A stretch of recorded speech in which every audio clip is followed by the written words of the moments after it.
네, 한 주간 잘 지내셨습니까? 네, 오늘 또 성서무짜리 1권 시작해 보겠습니다. 주님의 기도로 이 시간 시작하겠습니다. 성부와 성자와 성령의 이름으로 아멘. 하늘에 계신 우리 아버지의 이름이 거룩히 빛나시며 아버지의 나라가 오시며 아버지의 뜻이 하늘에서와 같이 땅에서도 이루어지소서.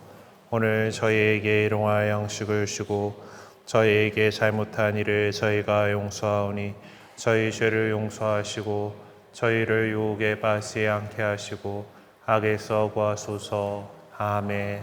성부와 성자와 성령의 이름으로 아멘. 네, 지난 시간까지 우리는 사도행전에 나오고 있는 초대교회 공동체들에 대한 세 가지 요약문들을 통해서 어떤 것들이 있었고 또 그 안에서 어떤 결과들이 나왔었는지를 살펴보았습니다. 오늘은 이제 집중적 연구 두 번째 거로 해서 필레몬 서간이라고 하는 신약 성경에서 되게 짧은 장 구분이 없는 한 장밖에 안 되기 때문에 구분이 없는 필레몬 서간을 살펴보려고 합니다. 이 서간은 바오로 사도가 옥중에 있을 때 쓴 것이다. 보면은 내가 그 그리스도 때문에 수인이 되었다, 그런 소리, 옥중에서 이런 소리들이 나옵니다. 그러니까 옥중에 있을 때 옥중 서간이라고 하는 그 서간들이 있거든요. 나중에 이제 3권에서 바오로 사도의 서간들에 대해서 좀 더 자세하게 배울 때에 아마 더 분류해 보긴 할 텐데 오늘 일단 이 필레몬 서간을 살펴보면서 이렇게 보겠습니다. 신약 성경에서 바오로 서간의 그 배치는 분량 순서대로 되어 있습니다. 로마서가 제일 길어서 제일 앞에 오고요. 필레몬서가 제일 짧아서 제일 뒤에 옵니다. 그 뒤에 히브리서가 있는데 히브리서 누가 썼는지가 명확하지 않아요. 그러니까 바오로 사도가 썼을 거라는 사람도 있는데 바오로 사도의 작품으로 보기에는 너무 좀 이제 여러 문체들이라던가 이런 것들이 거리가 있어서 바오로 사도 서간들 뒤에 히브리서가 오고 그 다음에 다른 이제 그 사도들의 서간들이 배치가 되어 있습니다. 그래서 가장 짧은 서간이고 그리고 또 이제 개인적인 성격이 이제 매우 강하게 묻어나는 서간이다라고 되어 있는데 왜냐하면은 다른 서간들 바오로 사도의 다른 서간들이면은 동네 이름이 적혀 있죠. 로마든 이제 코린토든 에페소든 이렇게 그 지역에 있는 어떤 지방에 있는 신자들에게 보낸 편지인데 필레몬서는 필레몬 씨한테 보내는 서간입니다. 그래서 개인적인 성격이 매우 강하게 묻어나는 서간이다라고 할 수가 있겠습니다. 짧기 때문에 본문이 그냥 다 실려 있죠. 한번 읽어보겠습니다. 그리스도 예수님 때문에 수인이 된 나 바오로와 우리 형제 티모테오가 사랑하는 우리 협력자 필레몬에게 그리고 아피아 자매와 우리의 전우 아르키포스 또 그대의 집에 모이는 교회에 인사합니다. 하느님 우리 아버지와 주 예수 그리스도에게서 은총과 평화가 여러분에게 내리기를 빕니다. 나는 기도할 때마다 그대를 기억하며 늘 하느님께 감사를 드립니다. 주 하느님과 모든 성도를 향한 그대의 사랑과 믿음을 내가 전해 듣고 있기 때문입니다. 우리 안에 있으면서 우리를 그리스도께 이끌어주는 모든 선을 깨달아 그대가 더욱 활발히 믿음에 동참할 수 있기를 빕니다. 형제여, 나는 그대의 사랑으로 더 큰 기쁨과 격려를 받았습니다. 그대 덕분에 성도들의 마음에 생기를 얻었기 때문입니다. 그래서 나는 그리스도 안에서 큰 확신을 가지고 그대가 마땅히 해야 할 일을 명령할 수도 있지만 사랑 때문에 오히려 부탁을 하려고 합니다. 나 바오로는 늙은이인데다가 이제는 그리스도 예수님 때문에 수인까지 된 몸입니다. 이러한 내가 옥중에서 얻은 내 아들 오네시모스의 일로 그에게 부탁하는 것입니다. 그가 전에는 그대에게 쓸모없는 사람이었지만 이제는 그대에게도 나에게도 쓸모 있는 사람이 되었습니다. 나는 내 심장과 같은 그를 그대에게 돌려보냅니다. 그를 내 곁에 두어 복음 때문에 내가 감옥에 갇혀 있는 동안 그대 대신에 나를 시중되게 할 생각도 있었지만 그대의 승낙 없이는 아무것도 하고 싶지 않았습니다. 그대의 선행이 강요가 아니라 자의로 이루어지게 하려는 것입니다. 그가 잠시 그대에게서 떨어져 있었던 것은 아마도 그를 영원히 돌려받기 위한 것이었는지도 모릅니다.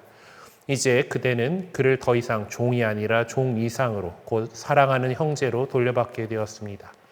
그가 나에게 특별히 사랑받는 형제라면 그대에게는 인간적으로 보나 주님 안에서 보나 더욱 그렇지 않습니까?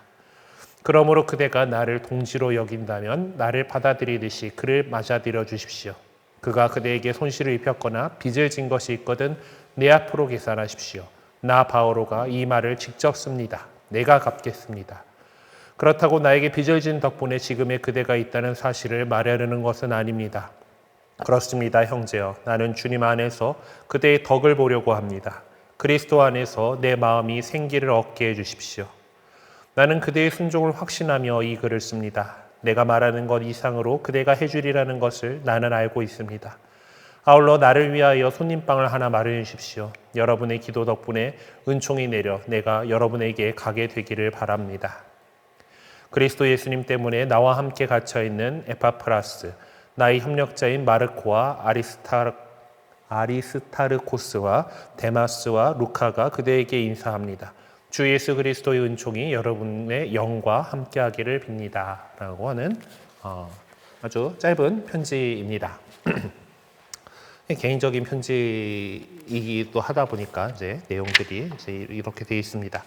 그럼 일단 전체 내용을 이해해 보기 위해서 서간의 내용과 구성을 한번 도식화해 봐야겠죠. 편지니까 시작은 인사로 시작을 합니다. 네. 그래서 인사하는 부분이 1절에서부터 3절까지 이렇게 사랑하는 동료인 필레몬과 자매, 아피아 자매, 그리고 전우라고 표현하는 아르케포스, 그리고 또 필레몬의 집에 모이는 교회에 인사라는 인사 부분이 이렇게 나옵니다. 그래서 우리 주 예수 그리스도, 하나님 우리 아버지와 우리 주 예수 그리스도에서 은총과 평화가 여러분에게 내리기를 빕니다. 예, 이것도 미사 시작하기 전에 하는 그 신부님이 하는 인사들이 옵션이 조금 있어요. 그거 가운데 한 개로 들어가 있습니다. 네, 그러고 나서 이제 4절부터 이제 은총에 감사드린다. 하나님께도 감사드리고 이제 그 뭔가 부탁을 하려면은 그 살살 이렇게 그 칭찬을 미리 좀 해놔야죠. 밑밥 좀 깔아야 됩니다. 그렇죠? 그렇기 때문에 기도할 때마다 내가 그대를 생각하며 기억하면서 하나님께 감사를 드리고 그리 드리는데 또 주 예수님과 성도들한테의 사랑과 믿음을 내가 전해 듣고 있기 때문에 아주 감사드리고 뭐 이제 더 이제 그런 이야기들을 쫙 하면서 이 그 필레몬을 이제 이렇게 잘 띄워주면서 그렇게 해주신 하느님의 은총에 감사드리는 그런 부분들로 되어 있죠.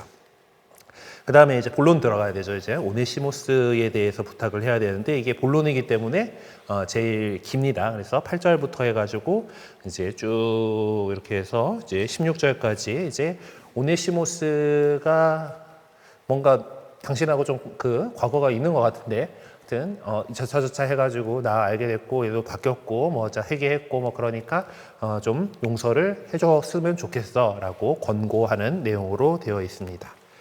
그리고 이제 또 더 이어서 이제 더 뭔가 그 압력을 가하죠. 이제 그대가 나를 동지로 여긴다면 이제 그러면서 그래서 좀 그대의 덕을 좀 보려고 합니다. 이러면서 오네시모스 역시 동지로 맞아들이라고 그렇게 권고하고 있는 내용으로 나오게 되죠.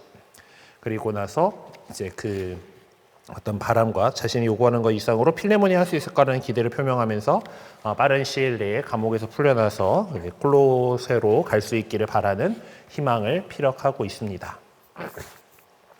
근데 사실 여기 그 필레몬서에는 콜로세란 내용이 얘기가 한 번도 안 나오는데 이제 콜로세서에 이제 이 오네시모스의 이름이 나옵니다. 그래서 이따가 보게 될 텐데 그래서 이제 필레몬하고 이 오네시모스는 콜로세 사람이구나라는 그런 것들을 알 수가 있습니다. 그래서 이런 바람과 희망의 내용을 얘기를 하고 마지막 인사 말씀으로 이제 그리고 하는 주 예수 그리스도의 은총이 여러분의 영과 함께하기를 빕니다라고 하는 말로서 이제 마지막 인사와 축복을 하게 되는 거죠.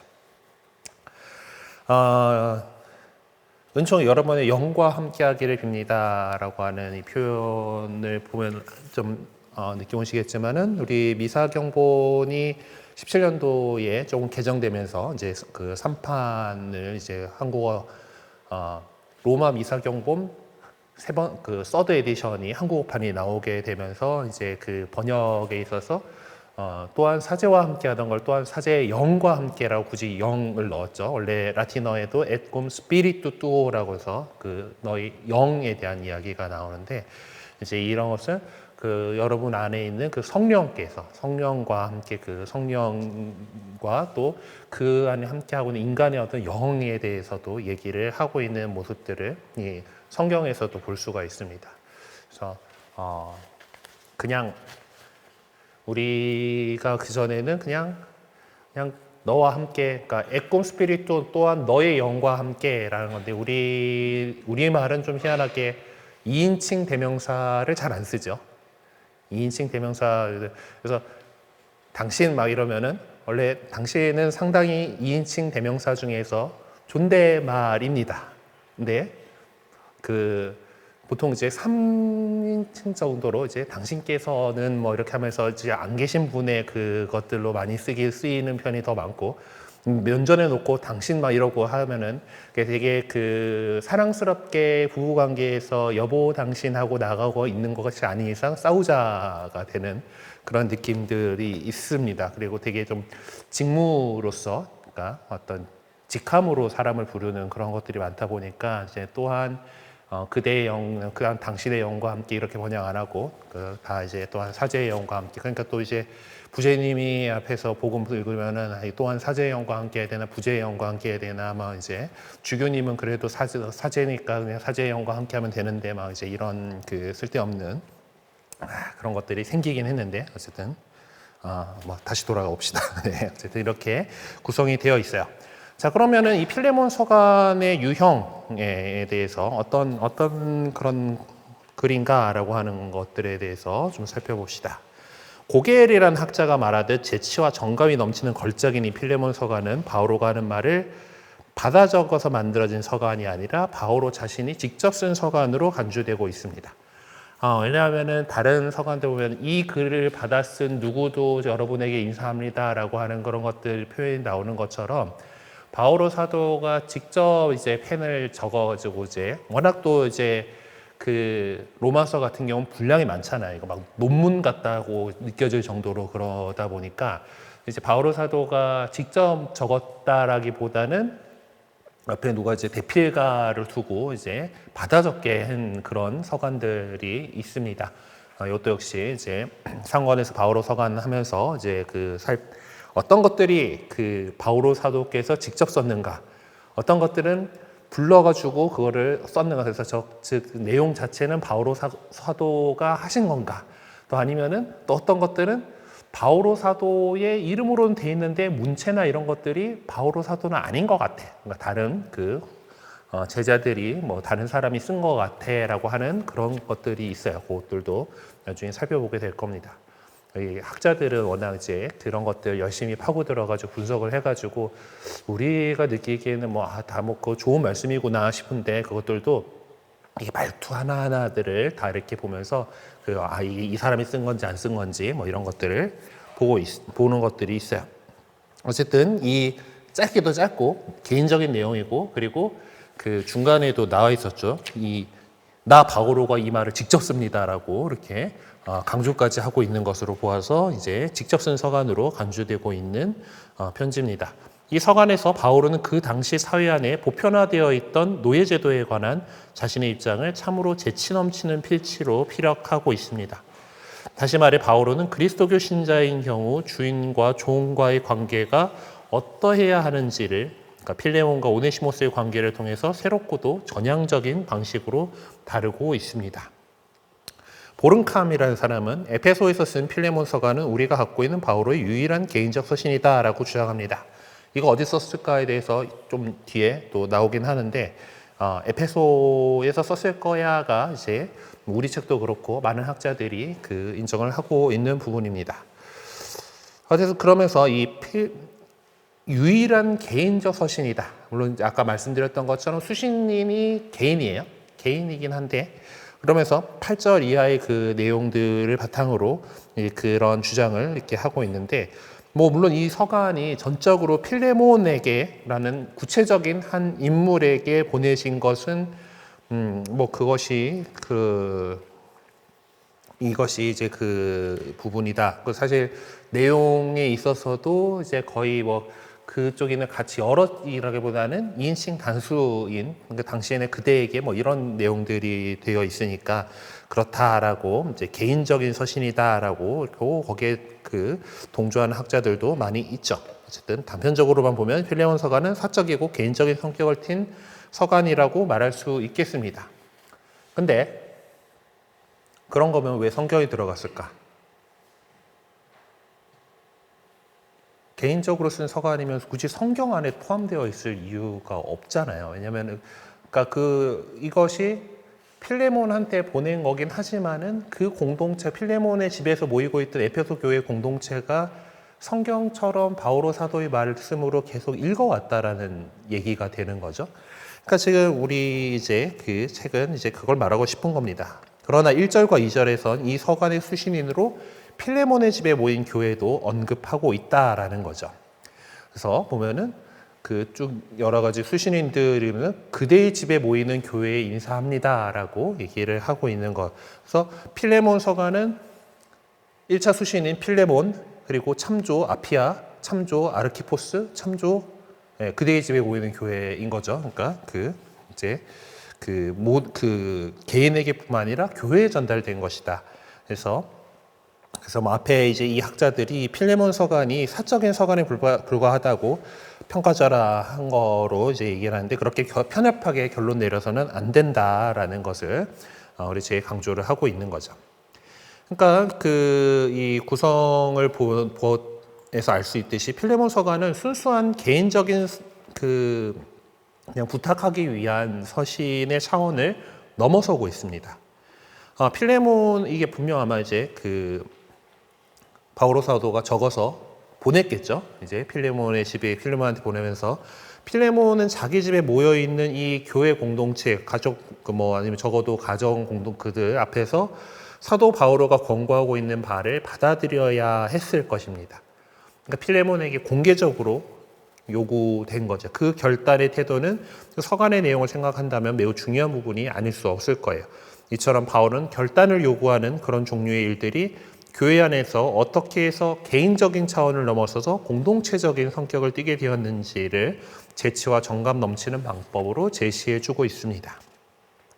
그래서 이 서간의 전체적인 내용을 다음과 같이 요약해 볼 수 있을 것 같아요. 바오로는 그러니까 필레몬의 집에서 그의 집에서 도망치긴 했지만 이제 참회한 노예인 오네시모스를 너그럽게 다시 받아주라고 권고하고 있습니다. 이렇게 바오로는 필레몬과 오네시모스가 서로 간의 관계를 새로운 차원에서 재성정할 수 있도록 중재자로 나서게 된 거죠. 바오로는 필레몬에게 오네시모스를 다시 받아줄 뿐만 아니라 한 걸음 더 나아가서 오네시모스가 자신과 자신의 선교 활동에 적극적으로 동참할 수 있도록 그를 풀어주었으면 하는 바람까지도 거침없이 쏟아내고 있는 것입니다. 뭐 이제 나름 이제 중재의 목적을 가진 서신들, 뭐 사실 편지를 보내가지고 이렇게 좀 그런 분쟁들 같은 것들을 해결해주고 하는 것들은 뭐 다 있었던 거니까 이제 뭐 이제 예를 뒤에 참고 자료 쪽에서 이제 있으니까 살펴보라라는 얘기가 있긴 하네요. 아무튼 그 뒤쪽 참조 자료는 제가 수업 시간에 다 다루기에는 이제 좀 시간이 부족하고 해가지고 정말 그냥 참조 자료로서 읽어보시면 좋겠습니다. 어쨌든 그러면 이 상황에 대해서 살펴보도록 합시다. 필레몬은 콜로세 사람이었어요. 네, 콜로세는 이제 지금의 터키 지방의 한 요쯤에 있는 이 콜로세라고 하는 그런 동네가 있는데, 이제 이 콜로세에서 이제 사람이고 바오로의 도움으로 회개해서 그리스도교 신자가 된 것을 봅니다. 그러니까 아까 19절에서 그대가 뭐 빚이 뭐 이렇게 얘기하잖아요. 나에게 빚을 진 덕분에 지금의 그대가 있다는 사실을 말하는 것이 아닙니다라고 하는 것에서 이 빚에 대해서 신앙을 갖게 된 것에 대한 것을 얘기를 하고 있을 것으로 보여요. 뭐 바오로가 천막 짓고 뭐 그렇게 해가지고 먹고 살기는 했다고 그러지만은 뭐 지금 안 그래도 에페소에서 그 집에 그 교회 공동체가 5일 만큼 큰 집을 가지고 있던 필레몬한테 뭔가 경제적으로 빚을 줄 만큼의 그럴 리가 없잖아요. 그렇죠? 예, 그렇기 때문에 다그 이제 신앙을 전해준 그 복음을 전해준 것으로서 구원으로 이끌어준 것으로서의 빚을 뭐 얘기를 하고 있는 것으로 보아서 아마 그 필레몬을 이제 회개하게 그 이제 그 교회 공동체로 불러준 것이 바오로였을 겁니다. 노예였던 오네시모스는 필레몬의 집에서 돈을 좀 훔쳐가지고 도망갔던 것 같아요. 그 애가 빚이 있다라면은 이제 그 하는 것들이 얘기해서. 근데 이제 그 필레몬이나 오네시모스는 둘 다 콜로세 출신 살고 있었다라고 하는데 이제 이 그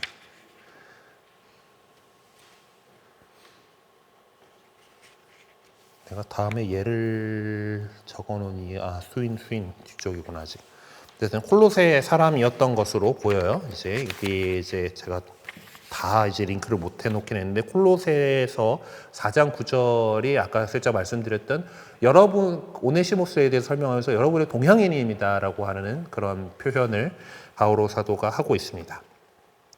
한편 필레몬서 5에서 6절은 필레몬의 굳은 믿음과 그리스도교적인 관용이 그리스도교 신자들 안에서 널리 알려져 있다라는 점을 확인시켜 줍니다. 그래서 필레몬은 그 당시 신자들 사이에서 평판이 좋았을 뿐만 아니라 경제적으로도 윤택했던 것으로 보입니다. 그래서 충분히 사람들이 모이실 만큼 큰 집을 가진 그런 사람이다라는 것이죠. 오네시모스는 필레몬의 종이었는데 무슨 이유인지는 구체적으로 밝히고 있지는 않지만은 그가 주인 집에서 도망 나왔던 것으로 보입니다. 그래서 필레몬 서가는 그러한 이 구체적인 그런 사실을 출발점으로 삼고 있습니다. 도망갔던 오네시모스가 어떻게 바오로를 만날 수 있었느냐? 바오로가 감옥에 갇혀 있을 때 만났을까? 아니면 감옥에서 풀려난 뒤에 만났을까? 이제 이런 것들을 또 생각을 해보고 있는데. 그냥 글만 보면은 그 감옥에서 나의 아들이 된이라고 하니까 이제 그냥 어디 그 같이 갇혀 있다가 그냥 같은 방 썼나 보다.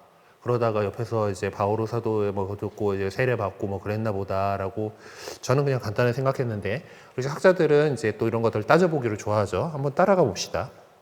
네. 바오로는 협력자인 디모테오와 함께 다니면서 복음을 선포했어요. 디모테오가 이제 바오로의 제자죠.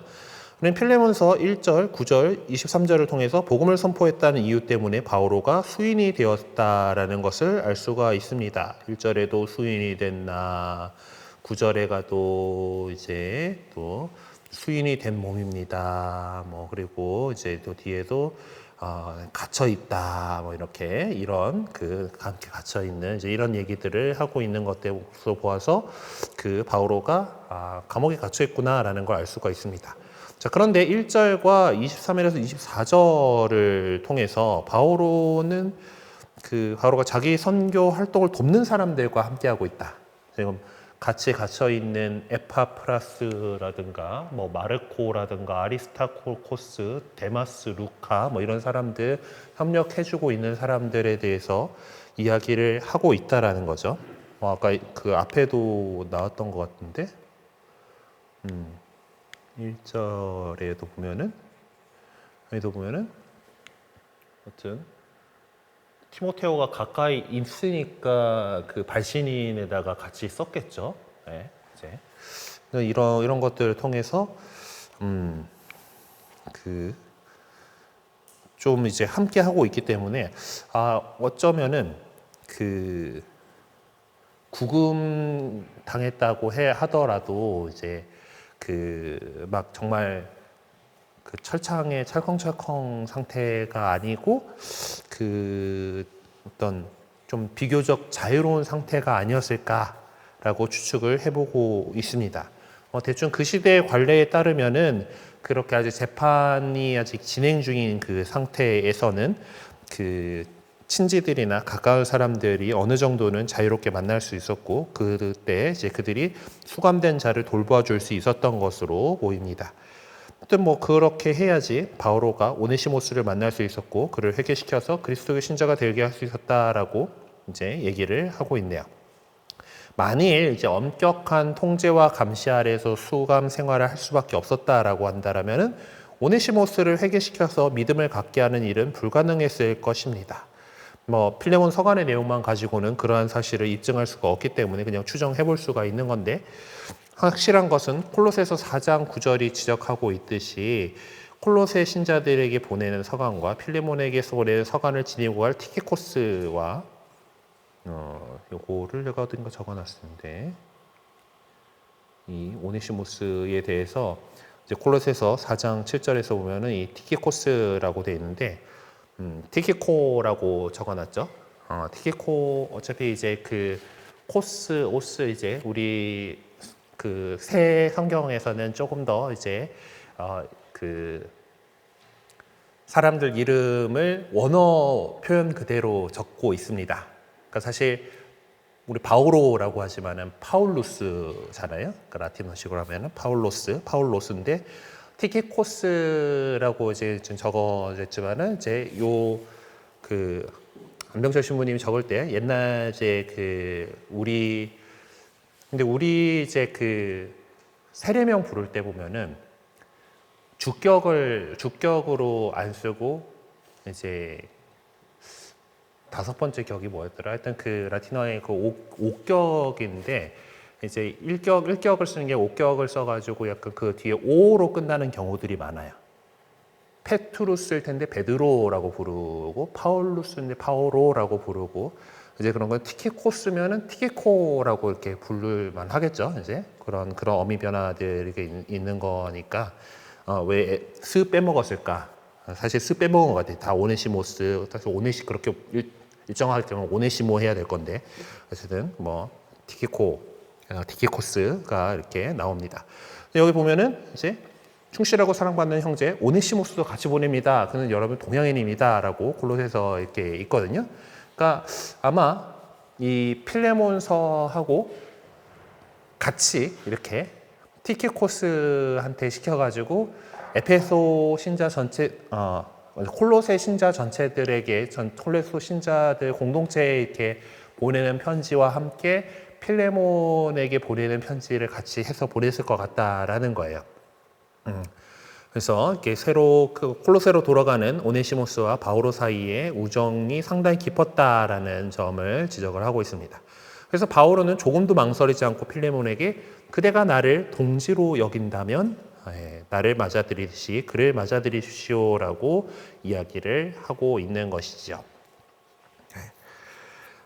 바오로는 콜로새 교회에 속해 있으면서 성도들에게 관대하고 자기로 인해 회개하게 되었고, 그래서 자기와는 참으로 뗄래야 뗄 수 없는 관계를 갖고 있는 필레몬이 오네시모스를 더 이상 노예가 아니라 사랑하는 형제로 받아줄 것을 간곡하게 권면하고 있습니다.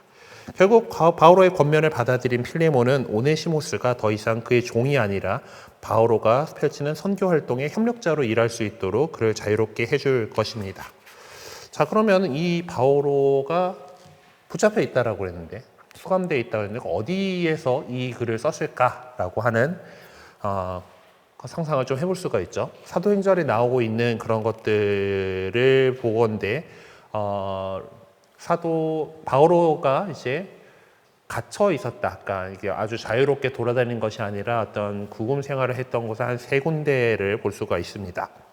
먼저 군사 한 사람과 따로 살아도 좋다고 허락받은 로마에 가서 사도행전 맨 마지막에 이제 한 2년 동안 그렇게 지내면서 담대히 복음을 선포했다라고 하는데, 그러면서 감시할 수 있는 군사 한 사람하고 같이 지냈다라고 이렇게 되어 있죠. 네, 그때던가 아니면은 친지들로부터 도움을 받으셨던 카이사리아는 여기 이제 그 유다 지방의 카이사리아는 카이사르의 도시라는 뜻이고, 로마가 지은 신도시들이 카이사리아라는 이름이 붙었습니다. 물론 그 예수님께서 이제 너희는 나를 누구라고 하느냐라고 하는 카이사리아 필리피라고 하는 도시하고 다른 카이사리아예요. 그 필리포스라고 하는 그 갈릴레아 영주가 만든 카이사리아 해가지고, 그거는 이 갈릴레아에서 좀 여기쯤 좀 더 위쪽에 요쯤에 있는 도시고, 이쪽에 해안에 있는 카이사리아는 로마인들이 어떤 이제 이쪽 지역의 근거지로 삼으려고 해서 지었던 도시입니다. 그래서 총독이 예루살렘에 늘 있는 것이 아니라 보통 카이사리아에 주둔을 하고 있었어요. 그래서 그 이제 유다이아 총독에게 이제 그 한동안 이제 그 바오로 사도가 수감되어 있었던 것이 있죠. 그리고 막 그 유다인들의 환심을 사려고 이제 그 재판을 질질 끌다가 이제 그 펠릭스라고 하는 이제 그 사람이 떠나고 이제 후임자가 왔더니 이제 뭐 버려두고 온 수인이 있었는데 어쩌고 저쩌고 하고 나가는 그런 이야기가 있는 데가 카이사리아입니다. 여기서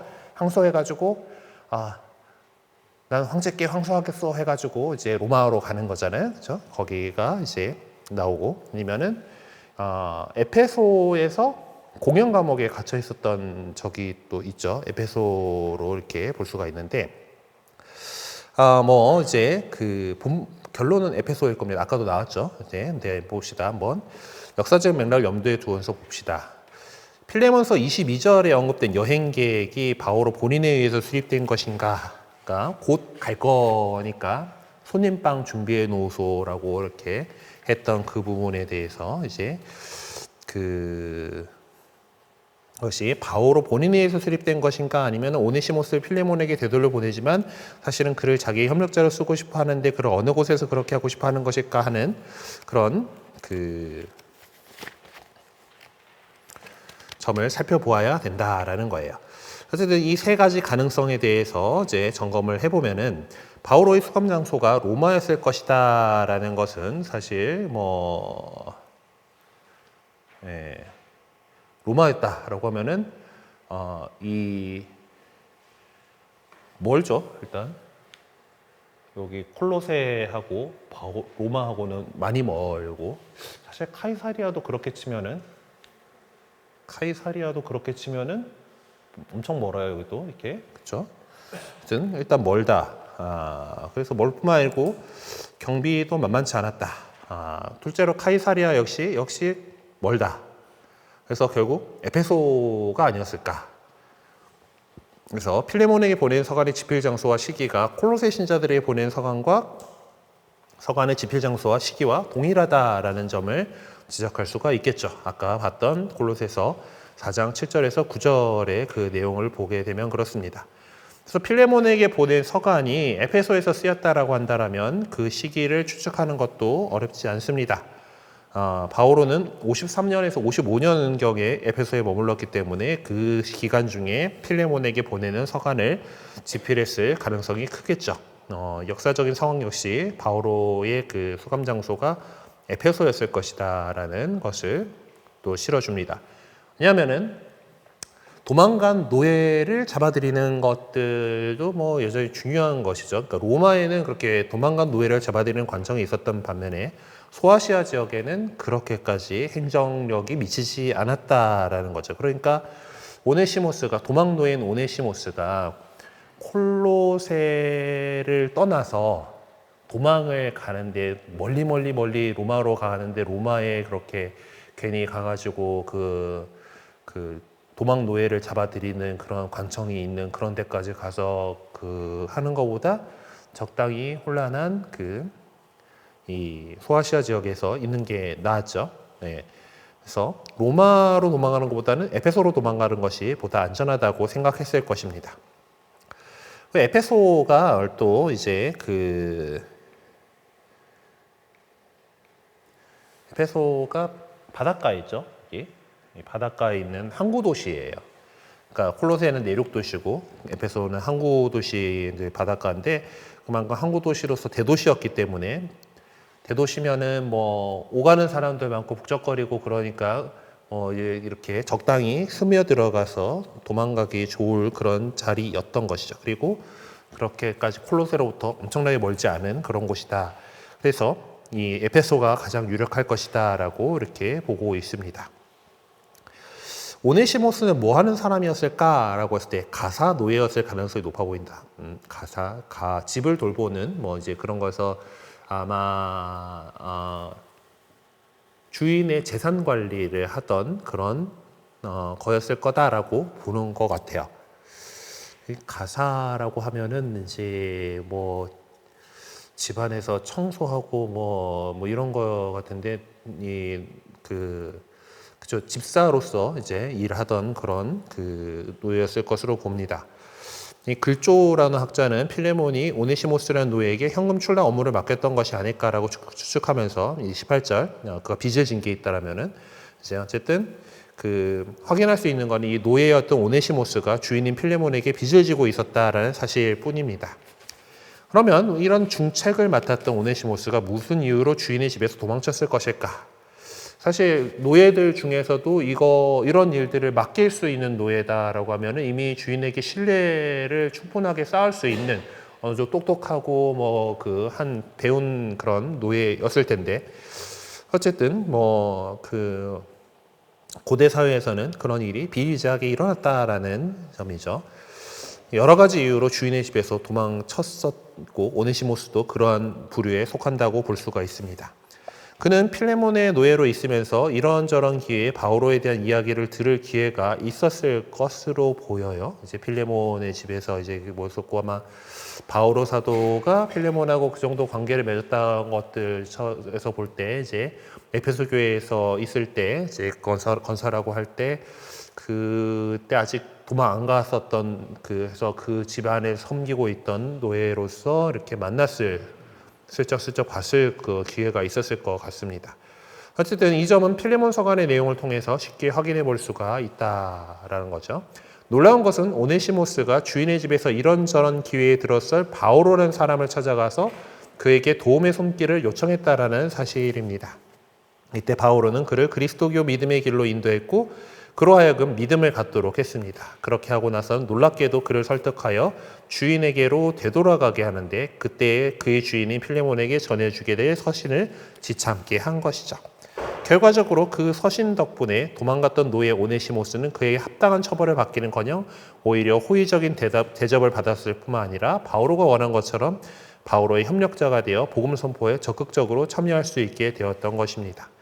그런 결과가 얻어질 수 있었던 것은 바오로가 보여준 놀라운 태도 때문이었어요. 다시 말해 바오로는 필레몬에게뿐만 아니라 그의 집에 모여있던 교회를 향해서 오네시모스를 다시 받아들여도 간청한, 그러니까 필레몬한테 얘기를 하긴 했지만 수신회에서 그대의 집에 모이는 교회에게라고 하는 그걸 통해서 이 부탁이 단순히 필레몬이라고 하는 사람 주인한테만 하는 것이 아니라 그 교회 공동체가 나를 동지로 생각한다면 받아들였지 그를 받아들여 달라고 하는 그런 부탁을 하고 있는 겁니다. 그리고 그가 입힌 손해가 있다면 그것까지도 자기가 책임지겠다는 의사를 밝힘으로써 그의 문제에 적극적으로 개입하는 모습을 보여주었던 것이죠. 사실 오네시모스가 옛 주인에게 되돌아간다라는 것은 정말 일종의 모험이고 도박이었던 것입니다. 당대 사회 환경 속에서 노예제도라는 것이 이미 보편화되어 있었고 로마법에서조차 도망간 노예가 잡혔을 경우 그의 주인에게 재산상의 손해를 끼쳤을 경우에 엄한 형벌을 받아야 했었습니다.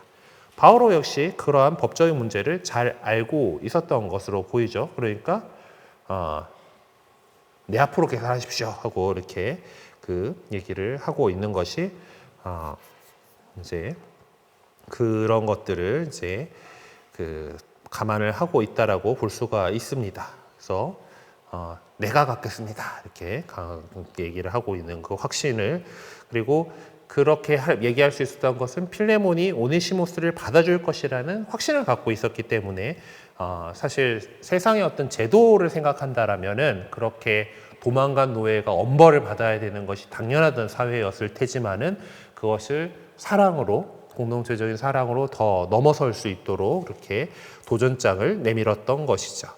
이렇게 오네시모스에게는 일종의 모험이고 도박이 될 수 있었던 길을 바오로는 복음의 이름으로 과감하게 열어젖힌 것이다 라고 할 수가 있겠습니다. 이 사회 구조에 대해서 바오로가 어떤 태도를 보이고 있는가? 바오로는 무슨 목적에서 오네시모스의 중재자 역할을 자임한 것일까요? 그것은 오네시모스가 자유인이 되어서 자신의 협력자로서 복음 선포에 참여할 수 있도록 필레몬의 관대한 마음을 요청하기 위해서였습니다. 근데 단지 그 이유만 있을 것인가? 또 다른 의도가 근저에 자리하고 있었던 거 아닐까 하고 좀 더 파고 들어가 봐야겠죠. 바오로의 여러 서간들 안에 보면은 주인과 노예의 그 관계에 대한 진술 내용이 일관적이지만 않은 것 같다라는 그런 느낌을 받게 됩니다. 어떤 것에서는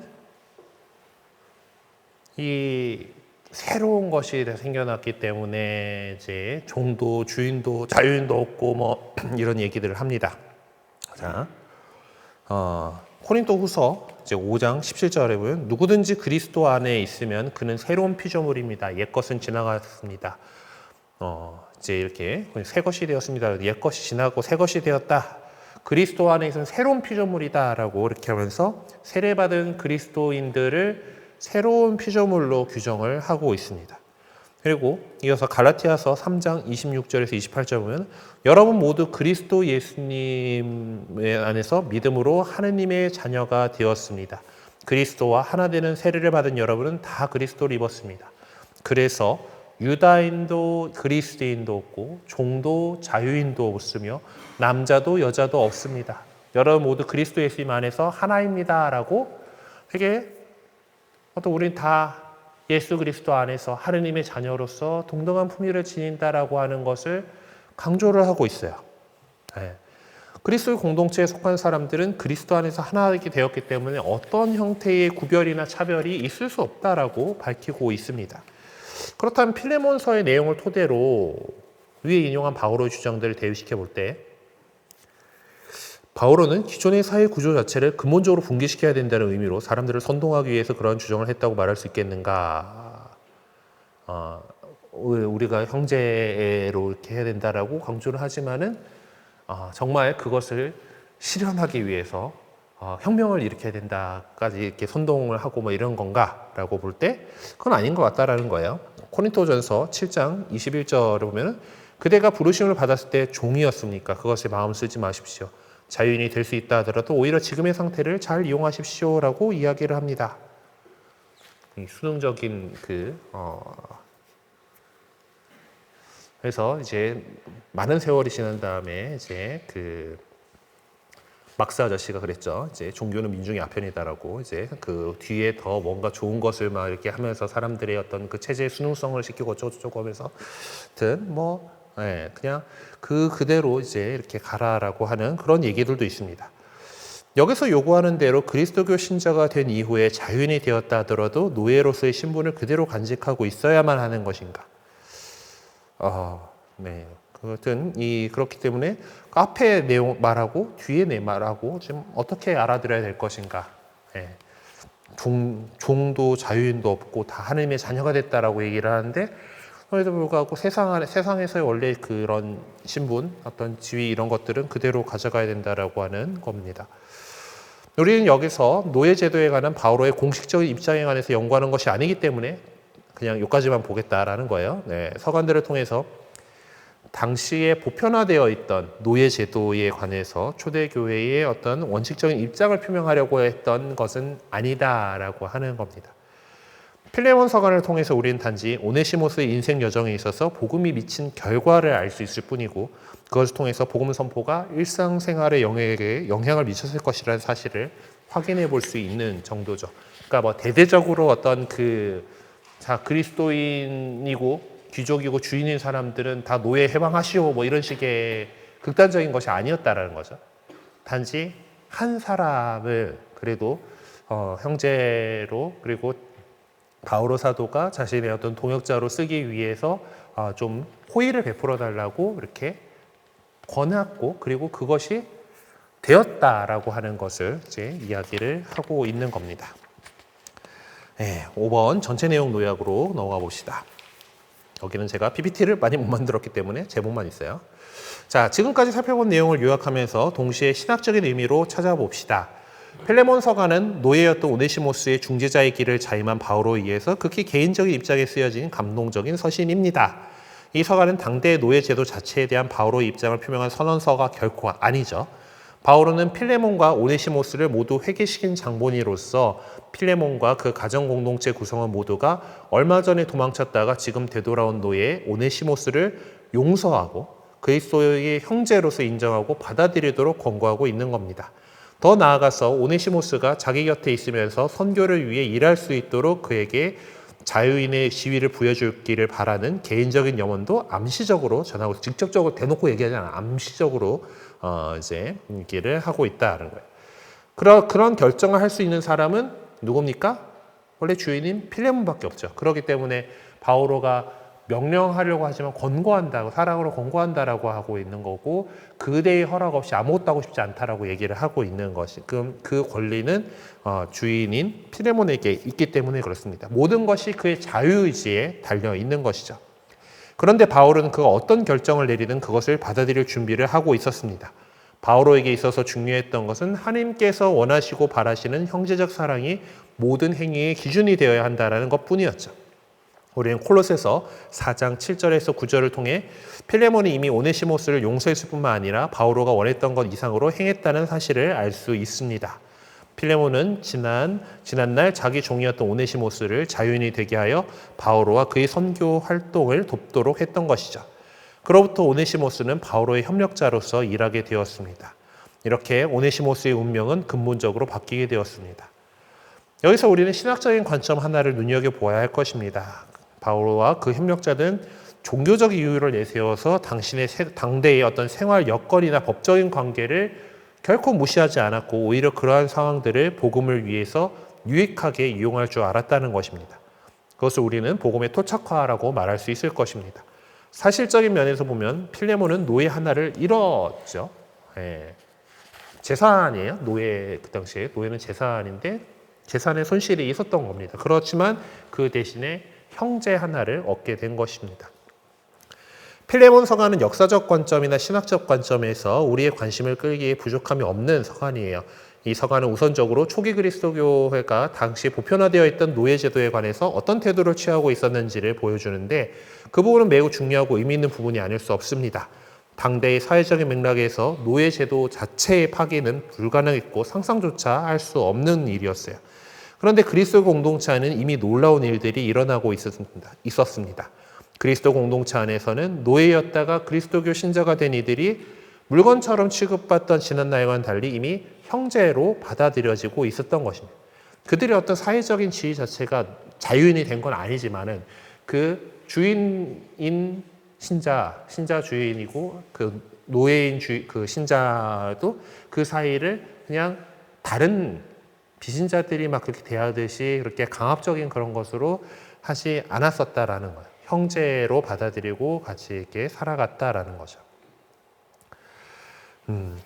필레몬 서간을 보면 바오로는 오네시모스가 노예 상태에서 해방되어서 자유인으로서의 지위를 얻을 수 있기를 간절히 소망하고 있었습니다. 노예 제도를 폐기한다는 것 자체가 불가능할 수밖에 없을 시기 속에서도 복음의 누룩은 보이지 않게 이미 작용하고 있었죠. 그리고 복음의 이 누룩이 부풀게 될 그날, 그래서 그 결실이 구체적으로 드러나게 될 그날, 바로 그날이 바오로가 그토록 염원했으면서 입 밖에 낼 수 없었던 노예 제도의 낡은 유산이 파괴되어 하나님 앞에서 모든 이가 자유롭게 살아갈 수 있는 구원의 새로운 시대가 열리게 될 은총의 날이 될 것입니다. 이렇게 기존의 노예 제도에 관한 복음적인 새로운 시각이 거대한 파도처럼 그리스도교 공동체를 향해 밀려들기 시작했던 것입니다. 되게 뭔가 웅장하게 적어 놓긴 했는데 우리는 현실이 시궁창이라는 걸 잘 알고 있죠. 노예 제도가 없어진 거에는 한참 시간이, 그것도 이 그리스도교 문화권에서 노예 제도가 사라진 것들이 한참 걸렸다라는 거는 참 안타까운 현실이기도 합니다. 이 필레몬 서간을 통해서 바오로가 취했던 태도를 간략하게 정리해 봅시다. 바오로는 복음을 앞세워서 주인인 필레몬과 그의 노예인 오네시모스의 사회적인 기본 관계 속에 깊숙이 개입했습니다. 사회적인 기존 질서 안에서는 비록 주인과 노예라는 피할 수 없는 관계였다 하더라도 그들 모두가 믿는 사람이 되어서 그리스도교 공동체로 함께 들어온 이상 그들은 주님의 한 지체가 된 것이었죠. 바오로는 필레몬과 오네시모스에게 그 점을 인식시키고자 했던 것입니다. 여기서 우리는 바오로가 갖고 있는 교회관이 어떤 것인지 엿볼 수가 있어요. 바오로는 미묘하고도 날카로울 수밖에 없었던 노예제도라는 사회적인 틀 앞에서 노예제도를 폐기하라는 혁명적인 주장을 직설적으로 쏟아내는 것보다는 그리스도의 몸이라고 하는 교회론을 내세워서 노예제도의 부상성과 어떤 그 노예제도가 없어져야 될 당위성을 개진했던 것이다라고 할 수가 있겠습니다. 그러한 교회 간에 비추어 볼 때 필레몬과 오네시모스의 관계는 새로운 모습으로 정립되어야만 했었고 실제로 그렇게 되었습니다. 네, 그럼 다음 신학적 반성과 전망으로 넘어가 볼게요. 네. 사실 우리 삶은 이제 현재와 미래 사이 긴장 속에서 이루어지고 있습니다. 긴장 속에서 우리는 초조와 불안, 나아가 고통까지도 받아들이면서 살아가게 되죠. 신자가 된 우리에게 있어서 믿음을 갖기 전의 옛 상태와 믿음을 가진 현재 상태에서 오는 긴장의 순간이 극복하고 넘어야 할 신앙적 삶의 현주소입니다. 믿는 사람으로서의 갈등과 고뇌가 여기에 있죠. 이렇게 현실적인 삶 속에 자리하고 있는 연속적인 긴장의 순간을 우리는 과연 어떻게 극복해 나가야 하겠습니까? 바울은 이에 대해서 명쾌하고도 분명하게 답변해주고 있어요. 그리스도께서 다시 오신 날까지 십자가에 처형되신 주님을 따라서 복음을 증거하며 사랑의 삶을 살아가는 길만이 그러한 긴장의 늪을 벗어나 기쁨 속에서 살아갈 수 있다라는 것입니다. 이러한 바오로의 태도는 필레몬 서간을 통해서 구체적으로 나타나게 돼요. 필레몬은 변함없이 오네시모스의 주인입니다. 그러나 그 이상 어떤 노예를 동물 다루듯이 그냥 취급할 수 있는 폭군이 될 수는 없는 것이죠. 필레몬은 그리스도의 종으로서 그리스도를 사랑하는 마음으로 오네시모스를 받아들일 뿐만 아니라 그와 함께 믿고 소망하고 기도하는 존재가 된 것이죠. 물론 법적으로는 여전히 아마 오네시모스는 필레몬의 소유였을 겁니다. 모르죠. 어떻게 했는지, 노예 문서를 파기를 했는지 어쩐지는 했을지는 모르겠는데, 어쨌든 그랬든 알았든, 어쨌든. 그는 주인인 필레몬과 더불어 그리스도를 믿고 섬기는 신자 형제로서 오네시모스가 그렇게 자리하게 되는 거죠. 필레몬과 오네시모스의 만남은 주인도 노예도 그리스도 안에서 구별되지 않는다는 원칙이 실제적으로 확인되는 새로운 만남이어야만 했습니다. 그러한 원칙은 두 가지 방식으로 이루어질 수가 있는데, 첫째, 주인과 노예는 서로를 형제처럼 존중할 수가 있습니다. 이 경우에 법적이고 사회적인 구속력은 지속되지만은 믿음을 매개체로 해서 그들의 상태는 새롭게 탈바꿈하게 되는 겁니다.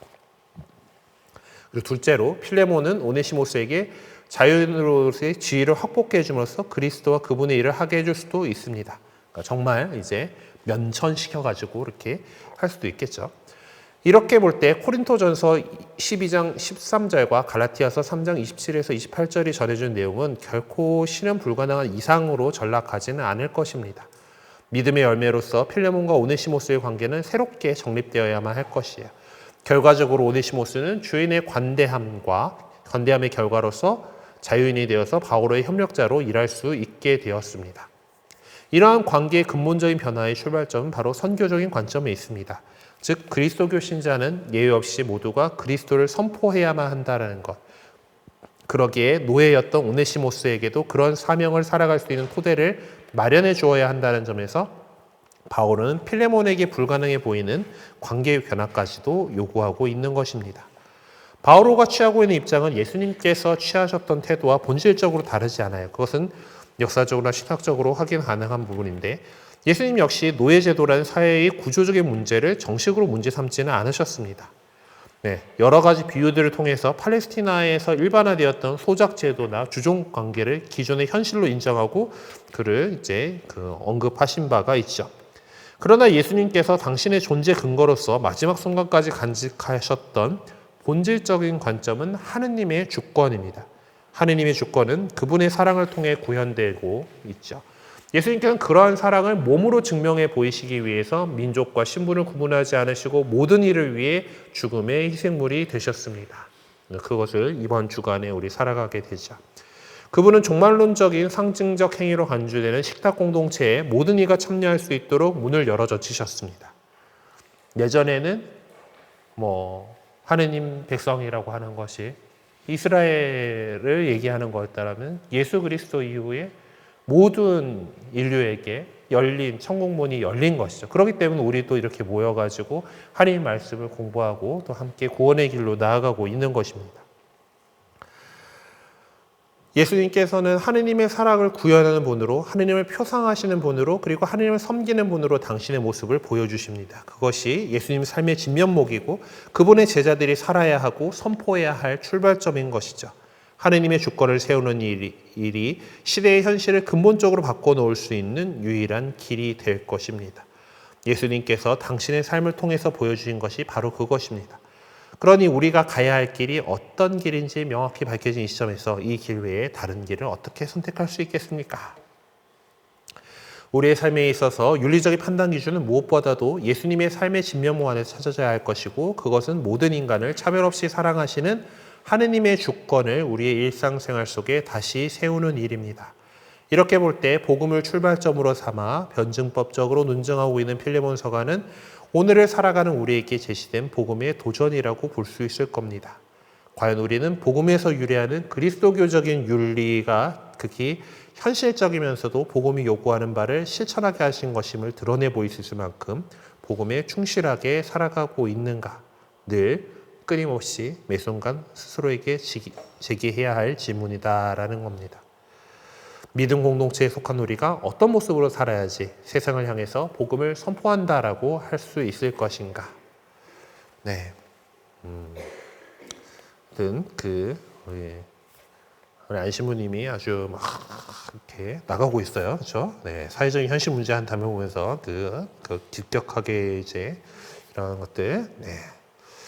어쨌든 이 복음의 그 상황들 안에서, 그러니까 초대교회의 그런 모습들 그 안에서 아무도 안에 가난한 자, 굶주려 있는 자가 가난한 자가 없던 그런 모습들을 제도로서 어떻게 만들어 나가는 것들도 분명히 중요할 거예요. 그래서 우리가 그리스도인으로서 정치에 관심을 가지고 그 안에서 정말 하느님의 뜻, 그러니까 계속 얘기하고 있는 하느님의 주권이 이루어질 수 있는, 하느님께서 생각하시는 이 세상 사람들이 하나님의 자녀로서 동등한 품위를 지니고 함께 잘 살아갈 수 있는 그런 세상을 만들어 나가기 위해서 우리가 어떻게 할 것인가, 계속 살아가고 있는 우리가 복음을 어떻게 실천하며 살아갈 것인가 하는 것들 우리가 계속해서 생각해 보아야 할 것입니다. 그것이 필레몬 서간을 공부한 우리가 이 세상에서 어떤 자세로 어떤 태도로 복음을 증거하는 삶을 살아야 하는지 계속 생각해보자라고 던지고 오면서 첫 번째 파트를 마치게 됐죠. 자, 공동체의 활동. 그러니까 우리가 앞서서 보았던 공동체가 했었던 복음 선포와 어떤 그 기도, 어떤 전례, 모임, 이제 이런 것들이 어떤 식으로 이 안에 나왔는가를 좀 살펴보려고 합니다. 신약 성경 가운데에서 가장 짧은 이 서간을 통해서 우리는 이방인 세계의 삶의 뿌리를 내리고 있던 그리스도 공동체, 그러니까 헬레니즘 사회에서 세상에 살고 있었던 거기서 그리스도교로 개종한 사람들, 그래서 헬레니스트라고 보통 부르는 이들의 삶에 대한 관한 몇 가지 특징들을 살펴보도록 하겠습니다. 첫 번째, 성교적인 복음 선포가 어떤 식으로 이루어졌는지. 바오로가 보낸 이 편지의 수신자들은 첫째로 필레몬이 있고, 그리고 여겨우 아피아 자매라고 부르는데, 아피아 자매, 그리고 전우인 아르키포스가 있고, 네 번째로 필레몬의 집에 모이는 교회가 이렇게 적혀 있습니다. 다시 말해서 이 서간은 한 개인에게가 아니라 이미 세례를 받은 신자들에게 보내진 것이에요. 그러므로 엄격하게 말해서 이 편지에는 선교적인 목적으로 이루어진 복음 선포의 내용을 찾아볼 수가 없습니다. 왜냐하면 다 이미 신자들한테 보낸 거기 때문에, 신자가 된 사람들한테 보낸 거기 때문에 그 선교적인 목적과 교회가 확장하기 위해서 신자 아닌 사람들을 향한 대상으로 하고 있는 것은 아니다. 그런 내용은 찾아볼 수가 없지만은 이 공동체, 필레몬의 집에 모이는 이 교회 공동체가 스스로 선교적인 공동체라고 하는 자신의 정체성을 인식하고 있었음을 보여주고 있는 그런 것들이 있어요. 그 근거가 될 수 있는 구절과 내용을 지적해보라 라고 되어 있네요. 한번 살펴봅시다. 어떤 것들을 강조를 하고 있냐면은 일단 필레몬에 대해서 제가 얘기를 하면서 주 예수님과 모든 성도를 향한 그대의 사랑과 믿음을 이렇게 표현을 하고 있죠. 5절에 나오는 이 부분입니다. 예, 그대의 사랑을 믿어 내가 전해 듣고 있기 때문입니다. 라고 하는 이 부분을 지적할 수가 있을 겁니다. 그러니까 모든 성도를 향한 그대의 사랑과 믿음, 그러니까 필레몬이 그렇게 아주 모범적인 활동들을 했다라고 하고 그 모든 성도들이 이렇게 그 에베소의 교회 공동체에 있는 사람들뿐만 아니라 그걸 통해서 이제 더 많은 이들에게 다가갈 수도 있었을 것으로 이제 그 필레몬이 그렇게 잘 했었을 거다라는 거를 여기서 볼 수가 있어요. 그리고 쭉 내려가 가지고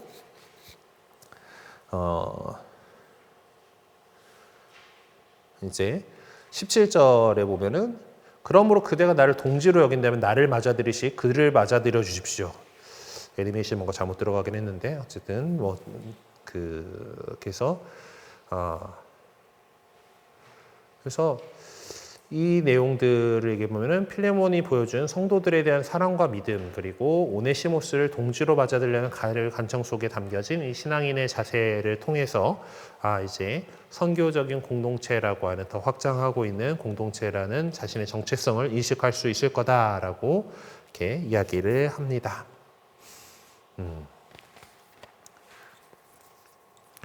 자, 그러면은 이 안에서 전례적인 삶에 대한 흔적들 를 좀 살펴볼 수가 있을 것 같은데요. 자, 일단 이 공동체가 모였던 곳은 어디입니까? 네, 필레몬의 집에 모였다라고 나오고 있죠. 그대의 집에 모이는 교회라고. 그러면은 이제 아마 이 공동체가 어떤 전례적인 활동을 했을까라고 한다면은 22절에 공동체 구성원들이 바친 기도를 여러분의 기도라고 하는 이제 얘기가 나오니까 같이 모여서 교회 공동체로 모였으니까 같이 기도했겠죠. 네, 그런 기도에 대한 언급이 나와 있습니다. 그래서 2절에 나오는 필레몬의 집이고 22절에 나오는 여러분의 기도라고 하는 것을 통해서 공동체 구성원들이 함께 바친 기도를 이야기를 할 수가 있어요. 자, 그 다음에 이 서간에서는 세례를 베풀었다라고 하는 직접적인 표현이 나오진 않습니다. 세례에 대한 언급은 없어요. 근데 좀 보면은 세례가 베풀어졌던, 세례 성사가 베풀어졌음을 의미하는 표현을 사용을 하고 있습니다. 어떤 구절인지 그 의미가 왜 세례 성사가 간증한지 설명하라 하면서 콜로새서, 로마서, 에베소서의 내용이 나와 있는데 한번 거기는 이런 내용들이 있어요. 여러분은 이미 죽었고 뭐 생명이 숨겨져 있다. 그와 함께 죽었고 그분과 함께 살리라. 잘못으로 죽었던 우리를 그리스도와 함께 살리셨다. 요거 그리스도가 죽었다가 다시 살아났다. 부활이라고 하는 그 의미가 세례 성사 안에 또 들어 있잖아요. 그렇죠? 세례에는 지금 우리가 보기에는 세례를 한국에는 거의 대부분이 이제 설비가 없기 때문에 그 이마에 물을 붓는 그래서 이마에서 쓱 이렇게 씻어내는 형태로 되어 있지만은 예수님도 요르단 강에서 물에 담궜죠. 그리고 좀 이제 세례당을 제대로 갖추고 있는 그런 경우에는 침례를 해도 됩니다. 3번 물을 담가도 돼요. 그리고 침례가 더 이 세례의 부활의 의미를 잘 드러내주는 그런 모습이죠. 물속에 잠겨서 이전에 나는 죽었고 물속에서 건져 올려지면서 그리스도와 함께 다시 일으켜 세워져서 살렸다라고 하는 살아났다라고 하는 것을 드러내 보여주는 것이 있습니다. 근데 죽었다 살아났다 이런 소리는 없기는 한데 조금 이제 이 필레몬서 안에서 비슷하게 볼 수 있을 만한 구절이 있어요. 어딜까요? 네. 그가 전에는 그대에게 쓸모없는 사람이었지만 이젠 그대에게도 나에게도 쓸모 있는 사람이 되었습니다라고 오네시모스가 완전히 변화했다라고 하는 것을 이야기하는 구절이 있어요. 어떤 실존적으로 변화했다라고 하는 거죠. 네. 그래서 그 의미가 왜 세례성사와 연관되는지 설명하라라고 되어 있는데 이제 그 세례성사를 통해서 우리가 그 전에 내가 죽었고, 그러니까 그 전에 내가 죽고 새로운 하느님의 자녀로 새롭게 태어나는 어떤 실존에 있어서 변화가 그 전에 그냥 죄인이고 그런 상태에서 하느님의 자녀로 새롭게 태어났다라고 하는 그런 것에서 그 변화가 일어나는 거고, 이 구절에서 보면은 그 전에 오네시모스가 필레몬한테 손해를 끼치고 도망갔다라고 하는 건 그만큼 쓸모없는 이제 뭐 그런 사람이 되었었던 것이지만, 이제 그대에게도 나에게도 쓸모 있는 사람이 되었다라고 뭔가 변화했다라는 것을 보여주고 있는 것이죠. 네, 제가 갖고 있는 답안지의 모범 답안은 이렇게 적혀 있었습니다. 네, 세례성사는 실존의 평화를 가져오는 구원의 성사인데, 여기서 오네시모스는 전혀 다른 사람으로 변화되었음이 이 표현을 통해서 확인되고 있기에 세례성사와의 연관성을 부인할 수 없는 사실이다 라고 적혀 있더라고요. 하여튼 어쨌든 이제 실존이 어떤 변화했다, 확실하게 그 전의 오네시모스와 지금의 오네시모스가 다른 사람이 되었다라고 하는 그 표현 속에서 이 사람이 세례를 받고 십자가 되었구나라고 하는 것을 볼 수가 있습니다. 자, 그리고 이제 교회 활동 중에서 교리 교육 및 교훈에 해당하는 내용들은 어떤 것일까? 필레몬이 보여준 그리스도교인 덕행은 세례받은 모든 신앙인들이 지녀야 할 덕행인데, 필레몬 서간에서 그리스도교적인 덕행으로 간주되는 것은 어떤 것일까라고 볼 수가 있어요. 어디서 찾아볼 수가 있냐면은 5절에서 주 예수님과 모든 성도들을 향한 사랑에 대해서 얘기를 하죠. 그래서 성도들을 향한 사랑, 그 사랑이 이제 있는 것이고, 5절에서 그대의 선행이 강요가 아니라 자의로 이루어지게 하려는 것입니다 라고 함으로써 이 선한 이 선행이 자발적으로 이루어진다라고 하는 것을 이야기를 하고 있습니다. 5절과 14절에서 사랑과 자발적으로 이루어지는 선행을 들 수가 있습니다. 네, 믿음이란 예수 그리스도께 투신하는 행위입니다. 이러한 투신의 행위는 구체적인 삶 속에서 표명되어야 합니다. 바울은 이 편지에서 필레몬의 믿음을 들춰내며 기쁨을 감추지 못하고 있어요. 하지만 바울은 필레몬에게 그러한 믿음이 구체적인 삶 안에서 실질적인 행위를 요구하고 있습니다. 물론 믿음을 가진 필레몬이 누구의 강요에 의해서가 아니라 자의적으로 표현할 수 있는 행동해야 한다는 전제 조건이 충족되어야만 하겠죠. 필레몬에게 실질적이고 실천이 될 수 있는 행동이란 그 행위가 주는 시대적인 의미가 무엇을 요구하는지도 지적해보라라고 했는데, 좀 나눠서 봅시다. 구체적인 실천적인 표현, 믿음의 표현이 될 수 있는 행동이 무엇일까를 적고 있는 것은 17절에서 이제 더 이상 종으로서가 아니라 동지로서 오네시모스를 맞아들여야 한다라는 것. 나를 맞아들이시 그를 맞아들여 주십시오라고 하는 그 표현에서 이제 그 오네시모스를 동지로서, 나를 동지로 생각한다면 동지로서 맞아들여 달라라고 하는 내용이 있을 거고요. 그리고 21절에서 난 그대의 순종을 확신하며 이 글을 씁니다라고 했죠. 이제 바오로가 요청을 하는 거긴 하지만은 그것에 필레몬이 순종으로 응답하는 것이고, 그것을 단순히 그냥 형제로서 받아주는 것뿐만 아니라 일할 수 있도록 자유롭게 풀어줘야 된다라고 하는 그런 것을 담고 있다라고 할 수가 있겠습니다.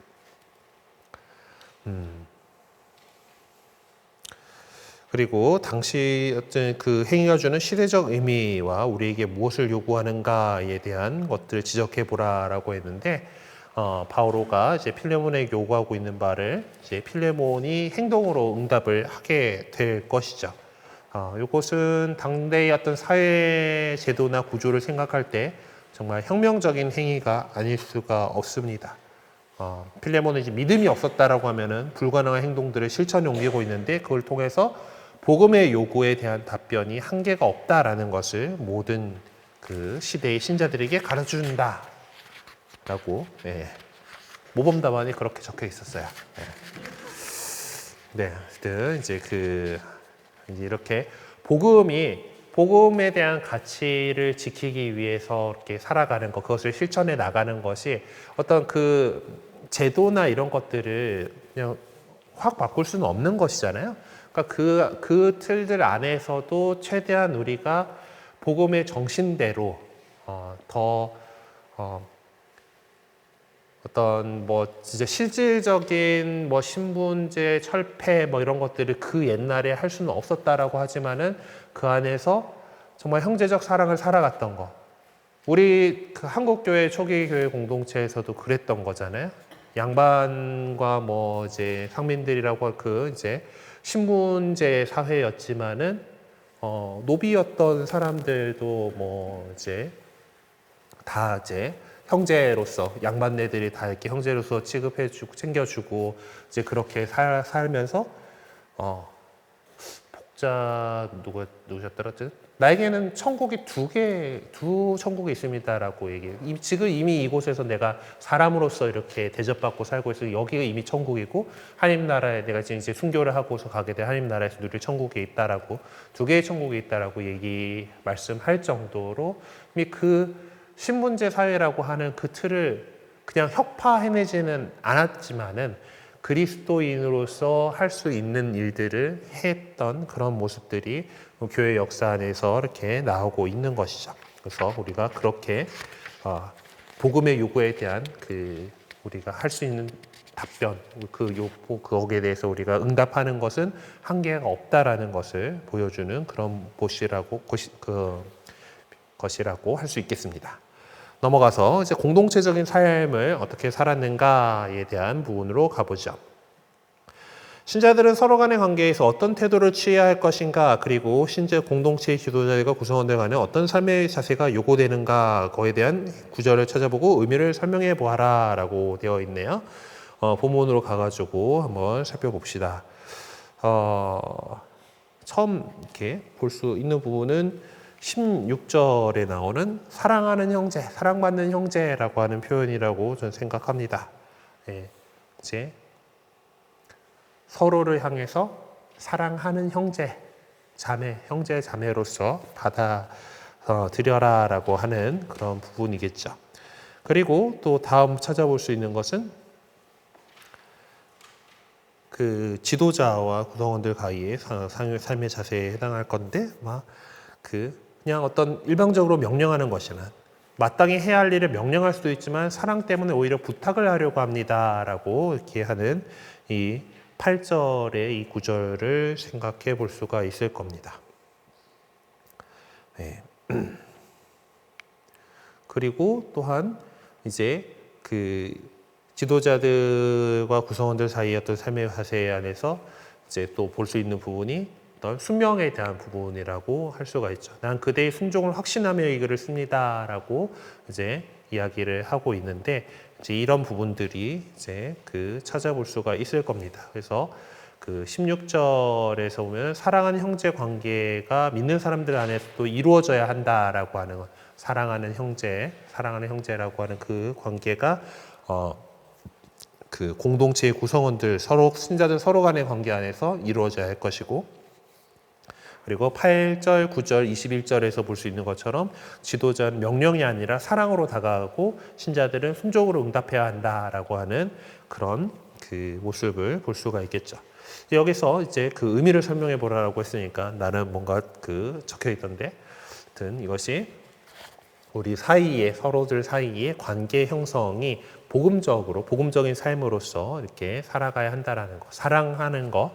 그래서 오늘의 교회 안에서 가장 결핍되기 쉬운 부분이다라고 지적을 하고 있습니다. 사랑하는 형제 자매로서 서로를 대해주고 있는가, 그리고 어떤 그 교회의 지도자들 역시 사랑으로 대하고 있는가, 그리고 그 사랑에 대한 응답으로서 순명해주고 있는가, 이제 이런 것들을 우리 그 관계 안의 중심이 사랑이 되어야 한다라는 것을 또 볼 수 있는 그런 구절들이었습니다.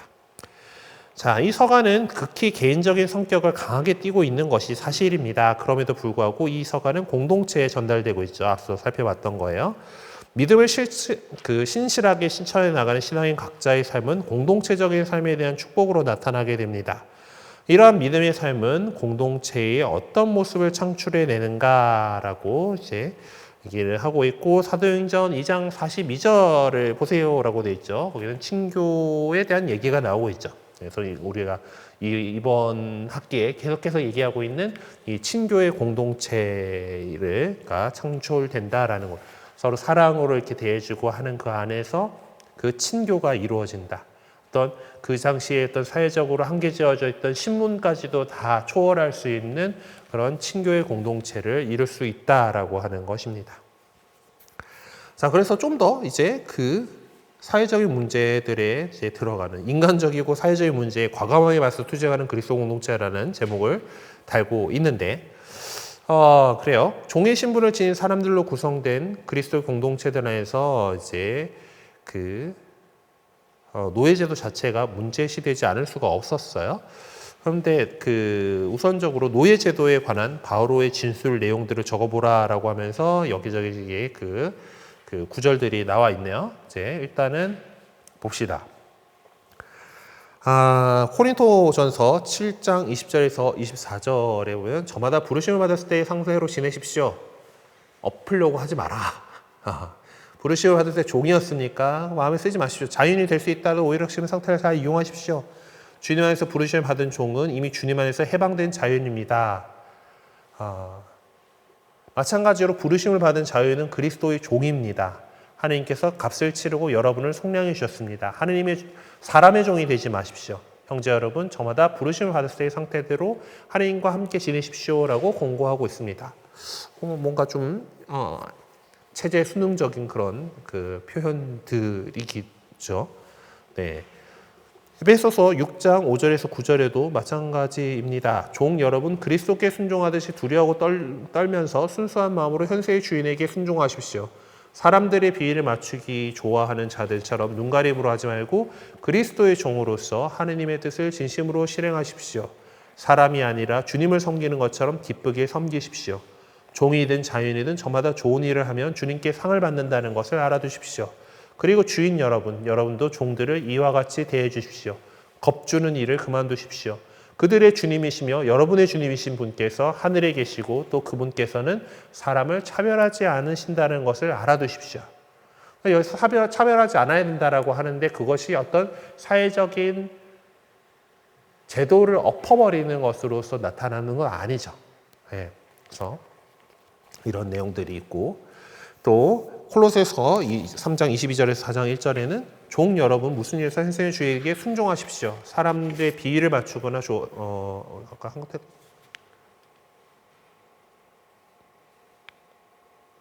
다르게 같은 표현이 또 나온 거구나.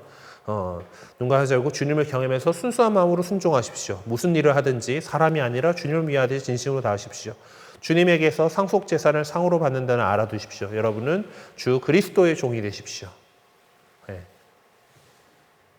그냥 주인에게 대하는 것들을 주님께 대하는 것처럼 그렇게 함으로써 주 그리스도의 종이 되라라고 이야기를 합니다. 또한 주인 여러분 종들을 정당하고 공정하게 다루십시오. 여러분에게도 하늘의 주인이 계시다는 것을 알아두십시오라고 이야기를 하고 있습니다. 그리고 또한 이제 갈라티아서 이제 3장 28절 같은 경우는 좀 뉘앙스가 달라야죠. 그래서 유다인도 그리스인도 없고 종도 자유인도 없으며 남자도 여자도 없습니다. 여러분 모두 그리스도 예수 안에서 하나입니다라고 좀 얘기를 하고 있고, 로마서의 내용도 유다인과 그리스인 사이에 차별이 없습니다. 같은 주님께서 모든 사람의 주님으로서 당신을 받들어 부르는 모든 이에게 풍성한 은혜를 베푸십니다라고 이제 얘기를 하고 있어요. 자, 위에 적은 바오로의 진술 내용들은 그리스도의 신자들에게 어떤 태도를 요구하고 있는 것인가? 네, 그것은 자신의 처지에 충실하다 해라라고 하는 겁니다. 그렇다고 해서 바오로의 이 주장이 노예제도 그것을 그냥 원래 그렇게 있는 거고 지켜져야 될 제도다라고 얘기하고 싶은 건 아니고 고착화하려고 하는 것은 아닙니다. 하지만은 지금 현세의 그 체제 안에서 자신이 갖고 있는 처지에 충실하면서 오히려 그걸 통해서 더 성화되고 하느님의 뜻을 이제 잘 살아가라라고 하는 것을 이야기하고 있는 것이죠. 그 시대의 사회 경제적 차원에서 볼 때 노예제도를 단번에 폐지시킨다는 건 불가능했던 일입니다. 위 본문들을 통해서 보면은 바오로는 단도직입적으로 노예제도의 철폐를 주장하지는 않아요. 예, 그렇지만 노예제도가 폐지되어야 한다는 원칙적인 입장은 암묵적으로 밝히고 있는 것입니다. 바울은 어떤 논리로 노예제도의 폐지에 관한 자신의 입장을 표명하고 있는가? 이렇게 얘기를 해볼 수가 있죠. 이제 지금까지 나왔던 것들을 볼 때 모든 신자들이 그리스도 안에서 하나 되었다라는 것이 제일 중요한 겁니다. 이미 신자되고 하느님의 자녀로서 하나가 되었다. 전에 말씀드렸죠. 친교라고 흔히 번역되고 있는 커뮤니온의 그거는 함께 하나 된다라는 뜻이라고 말씀드렸죠. 네.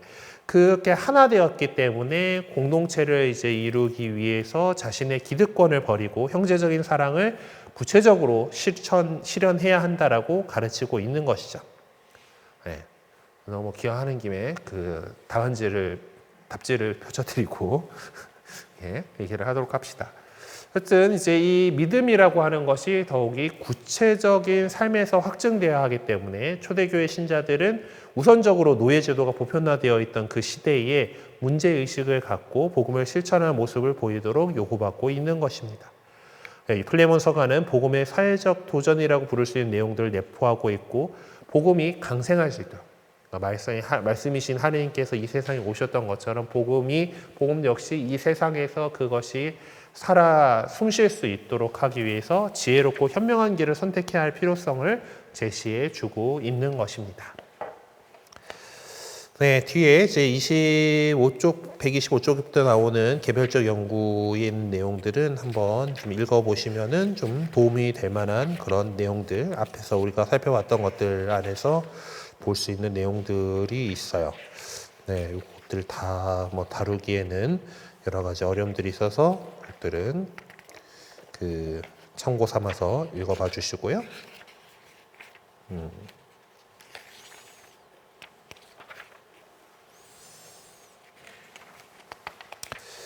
네, 그래서 우리가 이렇게 1장을 마치게 되었습니다.